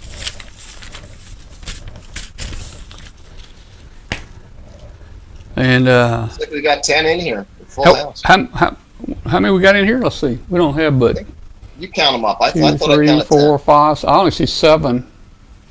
Yeah, that's all I see is 7. Yeah. 10. Oh, it just shrunk back down. Okay. What school do you go? You're up in New Jersey, right? For me? Yeah. Oh, I hear you. What did they teach you how to count past 7? Okay, here. One, if you look 2, at my screen, I'm 4, seeing the bottom of your 7. screen. Yeah. And so I'm seeing the 7 here, and then I'm seeing 6 and 7, 8, 9, 10 over here. So it's sorry about that. Oh, now look how many is on there. Well, I don't know what you're seeing. Your screen comes up, I see, or when my screen comes up, I see more. Sorry. Yeah. 1, I'll take a picture and send it. 6, 7. Well, that's all I see here. 7. Well, tonight was cat night. Katie had her cat there, and Rich did. You've got your cat on here tonight. Glenn Popel, he's got a whole house full of cats. He was talking about them a while ago. So. Yep, there's another cat. Oh, I see what he's talking about. He's looking at your shit, and he's getting people on there. Thank you. What was that? What was that, Jordan?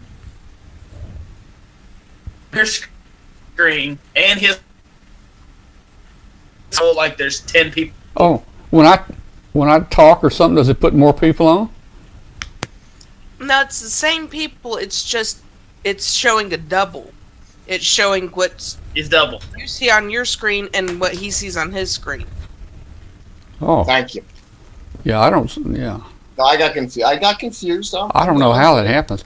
So, this tool in the box, in the toolbox, right? There's that cat you shaved. Is that the one you shaved right there? It's not. That's not the bald cat. I need the bald cat up here in a minute. Oh yeah. I want to see a bald cat in a minute. it just doesn't grow hair, does it? No, it's naturally. I figured y'all put that. What do you call that stuff? That wax. I thought maybe y'all waxed it. I knew it'd be pretty hard to wax a cat. Yeah, we're gonna get some Rogaine for him. So hey, Jeff, what do you think about my SDR play? You know what? You did a great presentation. I'm impressed. Well, it wasn't that much. I mean, I'd never worked it. I at first I had trouble figuring out how to get it turned on. For someone that doesn't have an SDR transceiver, and I've talked to a lot of guys. I mean, they use these SDR plays and other iterations, and they have themselves a great receiver, which that's really all you need. I mean, I know Ron uses an SDR receiver on one of his older ham transceivers for pan adapter. Well, he's able to get to the IF, which is really cool. Which I've always wanted to, if you can get to the IF, and talk into that, that's a different story. Yeah, that's exactly what I do. It's just coming off the IF. Well, one thing I didn't show. Popcorn here. Oh man, popcorn! I'd like some popcorn right now. Oh, popcorn. I didn't have much to eat. I'll eat later. I usually get a peanut butter sandwich after the show, but I might go popcorn tonight. Hey, Jeff, hold that meter up. Hold it. Let me look at it. Is that a Simpson? Got it on eBay for $80. Is that a Simpson 260? I can't really see the knobs. It's I think it's a 260p detector. Yeah. Well, they made that for many years. It just never had a new one, and I saw it for $80 on eBay. And it came in with one of the tips broken off of the. Yeah, let me show you. Here's a. I don't know if you can see. There's an older Simpson 260 here. This is just a plain old model 260. Right. This is what I grew up with 55 years ago. My uncle at the TV shop. This is what he used. This is some meter. But let me tell you something. I don't know have you opened that one up yet? Yes. Okay. There's it's got like some deep C batteries or something in it, 3 or 4 C batteries, and this one has a one D cell and a 9-volt battery, and then the 2 fuses. Yeah, this one I opened it up kind of late, and I saw that the batteries had started corroding and had really messed up the battery holders in it. So I was going to say, if anybody's got a multimeter like this, they might want to open it up occasionally, especially if it's an old one like this, and check the batteries. Right.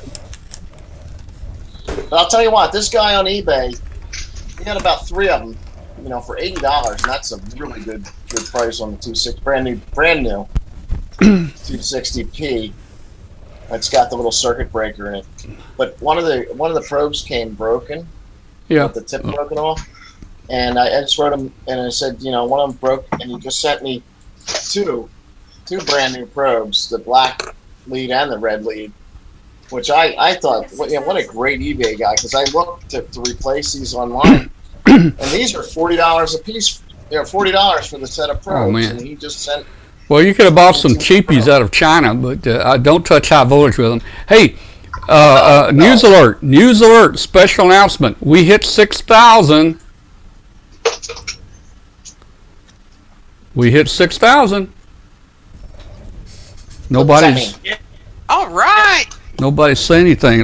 Okay, for our viewers out there, let's see if I can. Well, congratulations. I got to do something here. Hang on. Let's see if I can do this. Let me see if I can figure out how to do this. 6,000 mean? Let me do this. All right, y'all stand by. Got 6,000 followers in the.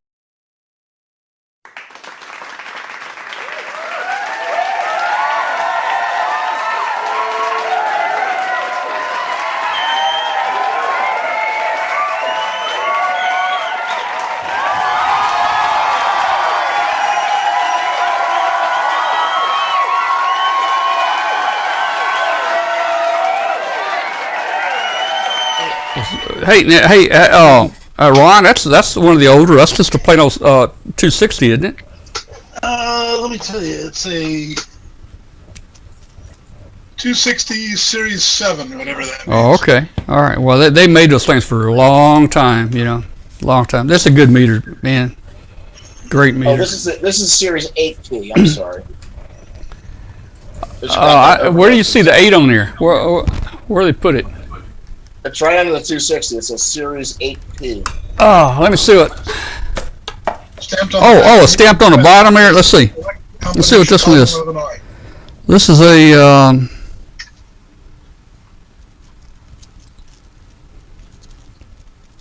No, and where is it stamped? Is it stamped below the model number? Mine's on the meter face below Simpson 260 Series 8P. Who knows? This could be a Chinese knockoff. I don't care. No, I doubt it is. Let's see if you. I don't see on this one. I don't see any serial number. This may be one of the originals. Let's see if I can do the same. I don't have enough light. I may have Simpson too much light here. I have electronics. No. Either one's got too much or one doesn't have enough. Yeah, I don't have enough light, I'm sure. Yeah, I don't know. I'm gonna do that one. Ouch! Burnt myself on the lamp. Ow! That's not good. I don't know how to do this. All right, let's see how our numbers are doing there. We've got 1, 2, 3, 4. I think my dad. Hey, has one of those, hey! but I We've got haven't 9. There's 9 in here. 9 people. Man, we're almost setting records tonight. Everybody. The King of Jersey's here. We're setting records. The King of Jersey's here. KC9 ZMY. Don said he picked up a 260 Series 5 at Dayton this year, and we did make 6,000. Yes. Nice. Let's see. Doug says mine. Doug says his has a 5,000 volt scale, but I never trusted it. I think 5,000. Let's see. Yeah. You have to move the. Well, I got bad news for everybody. You have to move the for the other holes there. I think for 5,000. Yeah, I got 1,000 volt on mine. Yeah, this one says 5,000. And I've got some cheap Chinese rubber leads on it. I probably wouldn't trust those for 5,000 volts. I don't think I would do that either. Yeah. I don't think there's why would you trust that anything this small for 5,000 volts? I would. Well, I mean, over the years when I was building, amplifiers and stuff, and I'd have 1,800, 1,900 volts, homebrew, and I would, I'd put my meter on it, but I would always connect the meter on it. I'd always connect the meter on it and then turn it on. I wouldn't hold the probe because you never know, man. Well, I picked up the TV. Yeah, there's amazing some of them wires that they jumper lead. I remember getting some at Radio Shack that were them hook ones that would hook onto the wire. They were pretty light. Okay, hey, here's the difference right here now. Don said KC9ZMY. Don said no mirror on his 260. I just looked. My 260 does not have a mirror either. Oh, mine does. Okay. So these are probably a little older than that one. So we had 9 people in here a minute ago. 2, 3. We can't get one more? 6, 7. Oh, we dropped one. We dropped one. Come on. Did we get a winning chicken? What's Douglas holding here? It looks like a rat. What is that? What is it? Yeah, drop them like birds on the timer. Oh. Wow. Looks like some kind of cat candy ball or something. Yeah. He's jealous that we all have cats. That's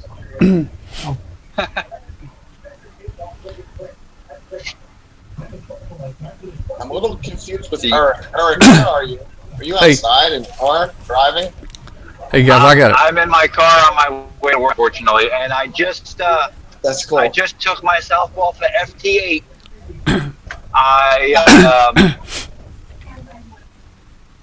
What radio are you using? currently speed line in the trunk, and it got caught somehow, but it just ripped my antenna connector. I wasn't Well, that paying stinks. attention when I was trying to get ready for work. You see Yeah, that well, on I've you? got You're it, but, driving down the road. That's cool. I was wondering why it's so dark here. Well, as I was Now, which Eric? Eric, I'm what? running a little behind. Yes, sir. What's your call, Eric? Eric trying to Eric, get going down the NKOJ, road. the kid in New Jersey. Now, say that again. Eric. November 2, Kilo Oscar Juliet. Okay. That's Eric that's on the show. That's Eric. It's Eric that goes on the show. Yeah. Okay. Cool. Yeah, sorry, you can't see as I had light turned off. That's all right. It's all going on. Hey guys, I got a little story to tell you. Kathy has left the room, so I got to tell you a story. Something she did. Hey, Jordan, you know the handy talkie I won, that Kenwood dual band handy talkie? What was it? TH 72 something or? Yeah, TH something or other. Yeah. Anyway, so I only get one prize to ship out to winners, and that is Jordan always gives me the antenna analyzer, and I have to ship it out to the winner. So at Hamfest, I won that very nice Kenwood handy talkie. Well, my handy talkie, and she FedExes it down to Mississippi to the guy that won the antenna analyzer. So here I am now. I've got 5 antenna analyzers. So I get with FedEx, and I pay them $20 to ship it back to me. And then $20 to ship the antenna analyzer back down, So he got it. George Gillespie won the antenna analyzer, and I think he got it today. That's funny, Tom. Hey, Tom, if you want to donate one of those antenna analyzers, you can definitely use one, because I think I've lost I'm going to be losing half of my. I may have to do that one day. I just don't know which one to get rid of. You get rid of the latest one, in the diamond, and send it to me. No. You've got enough stuff there. The Comet one. I've got. The Comet. I'm sorry. No, isn't it diamond? No, it's Comet. It's the CAA 500. I've got two of those. They came out with a new one. Here's the. Why are they running through my parking lot? I don't know. Maybe you got. What is it? Nope. There goes security, and we have a lifter. Okay. I might be seeing it on TV. What PD Live or something. So yeah, Live PD. Live PD. There's the older one, which is a great antenna analyzer right there, and then they came out with the new one that has the graphical display on it. They're both about the same. I'll take the new one, and I'll put in my will for the new amplifier I'm buying. Wait a minute, I'm already in the will. Well, I meant for the new amplifier. Oh, okay. So I got a couple of the MFJ analyzers. I really don't use them, but I have a few of those. yeah. How's that popcorn? Oh, almost horrible. Oh man, I'm gonna make me Sounds some good. popcorn. Look at the mouse. What? What do we My got? cat doesn't like that mouse. A mouse? Where is it? Show me. Right here, Oh, Tom. oh, there it is. Reese has got a mouse. That's a Highland plague rat. A what? A Highland plague rat. Okay. Cute. I spend too much time at Texas Renaissance Festival.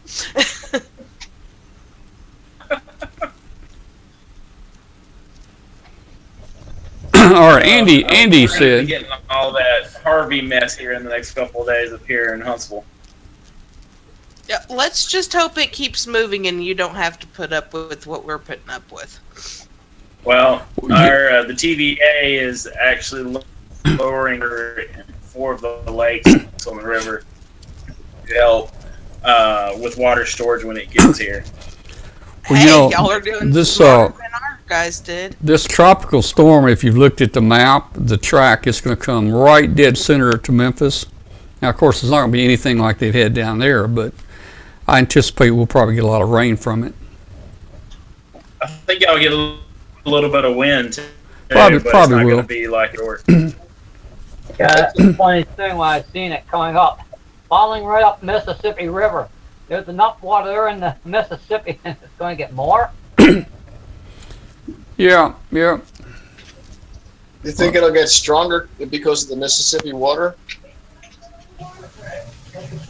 I don't know about that. It's going to get stronger. I just think you're still going to have winds, but it's not going to be like it was. Signs of re-strengthening over the Gulf, and it's been over the Gulf for about a day and a half, I think, or a day, something like that. Has anyone listened to any hurricane? I've tried to listen to the hurricane nets and some of the frequencies, but I really hadn't heard much of anything. You know, the bands have been so terrible. Just been keeping up with the National Hurricane Center. A guy on our Facebook group did list the frequencies for us, and he said three out of 4 of the Aries repeaters were down. That doesn't surprise me. No. I don't know.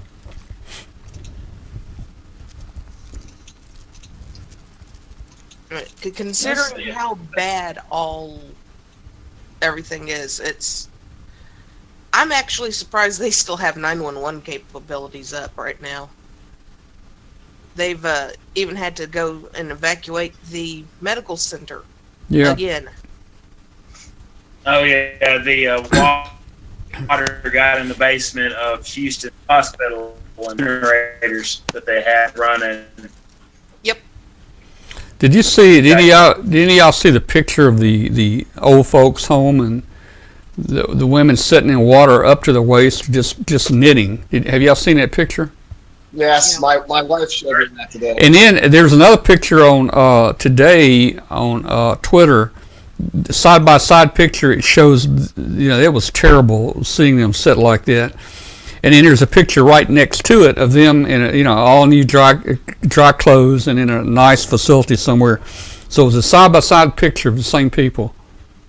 But so they were rescued and they're okay, is what you're saying? Yeah. Because I didn't get to see that picture. I saw the picture of them knitting, but I did not see them out of the water. So that's good to know. I follow a storm chaser buddy of mine, Brett Adair. He's a ham, but I don't remember his call off the top of my head. And he went down for Harvey to come on shore, him and Reed Timmer and all of them, and got some good video of that. And then yesterday he did a live stream where he had jumped in one of the boats and was going around, I think it was Cypress Creek subdivision, trying to get people out. Cypress Creek, yeah. He was riding around in that, trying to get people out of the houses and out of the water in boats. And there was like 5 or 6 boats going through that subdivision, pulling them out. Man, yeah. Yeah, that subdivision is on the other side of 45 from where I grew up. Well, guys, 14 years ago, I lived in Cypress Creek. But that was Well, over. Cypress Creek. That was over. That was across the river in Arkansas. Yeah. Well, Cypress Creek down here isn't the name of the community. It's the name of the actual creek, Oh. which actually has crept up and taken over Ponderosa subdivision. And Cy Creek Fire and Rescue. I didn't. That's what.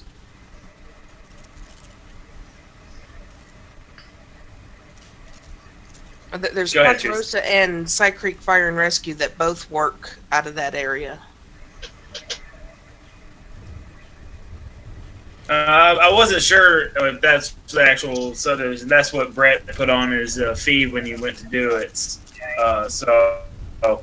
And just watching the current from some of that they was it looked river going down the middle of the street. Oh yeah. If he was in the subdivision that I'm thinking he was in, there people had water up to the second floor of their Wow. houses. Wow. Some of them even up to the tops of that. That's so scary. Very scary. Yeah. Here in Alabama, we had something similar to this. We had 14 inches in 2 days, and it's so high that it flooded out Gunnersville Dam, and it flooded out Munson County here in the Huntsville area. Well, I mean, we lived through Sandy, Superstorm Sandy back in, that's almost it's more than 5 years ago now. I had 36 inches of water in the bottom of my home in Ocean City, New Jersey. Mm. The house is built up high enough so that there really wasn't a lot of damage done. It was just the garage floor level, and everything in the garage, of course, was trashed. And, you know, all your power tools and things that you don't expect that should ever get 3 feet of water.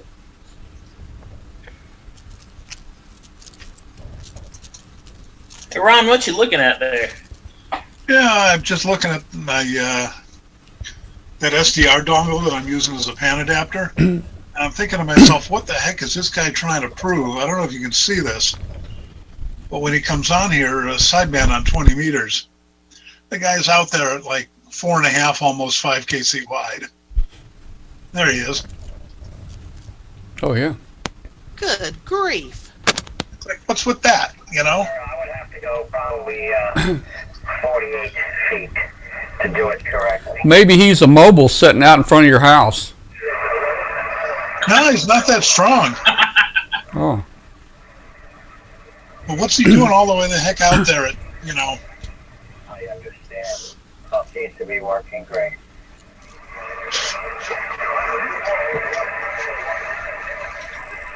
Beats me. I mean, we got a bunch of guys that run 4 kc wide on 80 meters at night, 75 meters. But not that wide, not 4.5 at 5. Yeah, well, you can see on the bottom over here, I'm out at 4,600. Wow, that's interesting. That would not be AM, would it? No, I'd see the carrier and I'd see the other sideband. His upper sideband.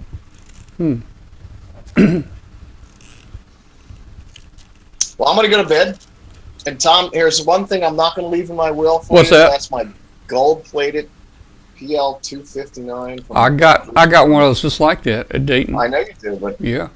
you're not going to get this one. I'm not sure it's real gold. You think? Yeah. Yeah. Yeah, I'm going to stay in a couple more minutes and I'm going to get me some popcorn. I'm going to throw this way out to like 7. See where he finally drops off. Like 40 meters is topping tonight over into from the U.S. to.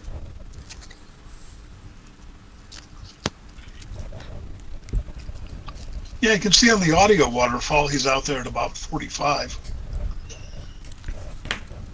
RF waterfall's on the top and the audio waterfall's on the bottom.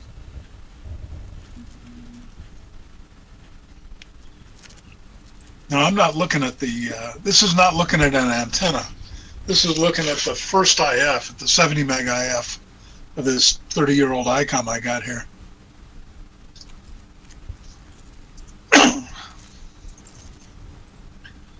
Oh, so how do you got it hooked? You got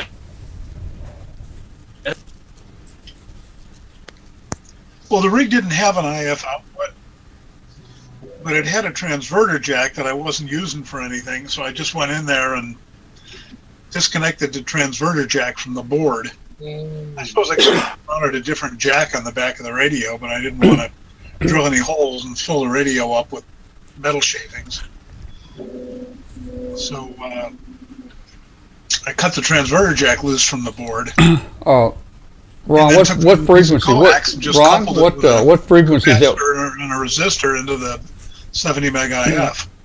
What frequency is the wide guy on right there? 14, just a hair below 14180.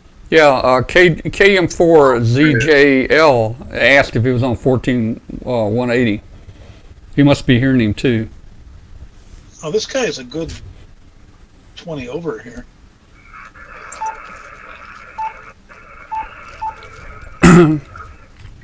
I don't see him real. I'm not hearing him here. I'm not hearing anybody he's talking to.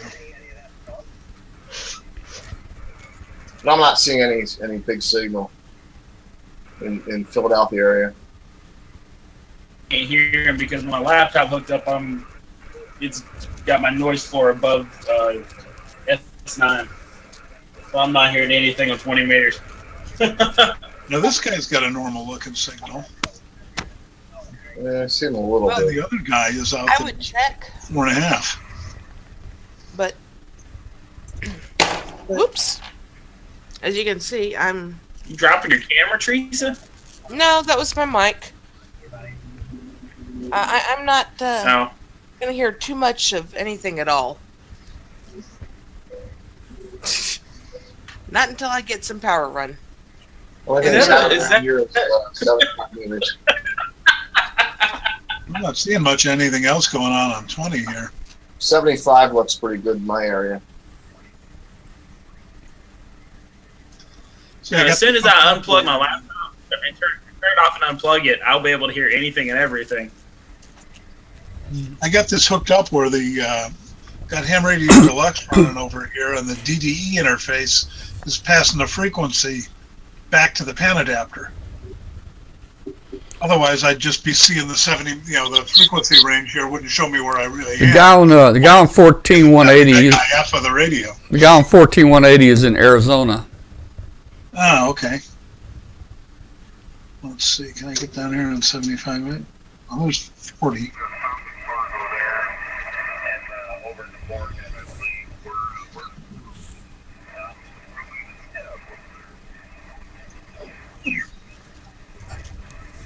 My closest thing to a running FLDG with my F8 T817.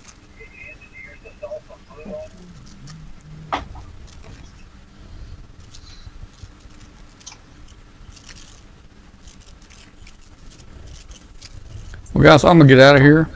I'm gonna go watch a little depressing TV on how things are going down south and get me some popcorn.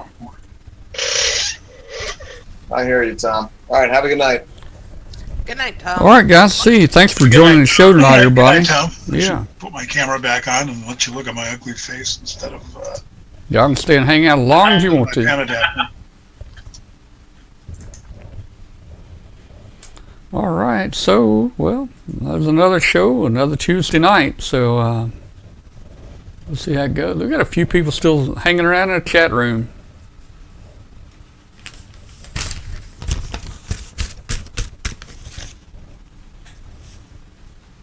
Well, let's see. What have I got here? So you're saying I can ask this cat any question? The cat is connected to the computer. You just type in the question, it will read his mind. There the answer comes.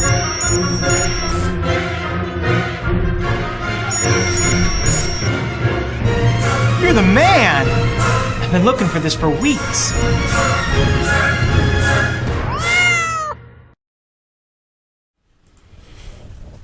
All right. I'm going to say goodnight to everybody out there. Glad you tuned in. Had fun tonight. We missed Dave, but we still had a lot of I think some good topics to talk about. Amateur Radio Roundtable, you can watch this show every Tuesday night at 8 o'clock p.m. on W5KUB.com, 8 p.m. Central Time. Help us pass word to our friends out there.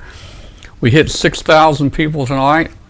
I can close the marathon down right now, so Tom's marathon is going to be closed. And we enjoyed the show tonight. Enjoy having all you guys with us tonight. So 73, good night to everybody.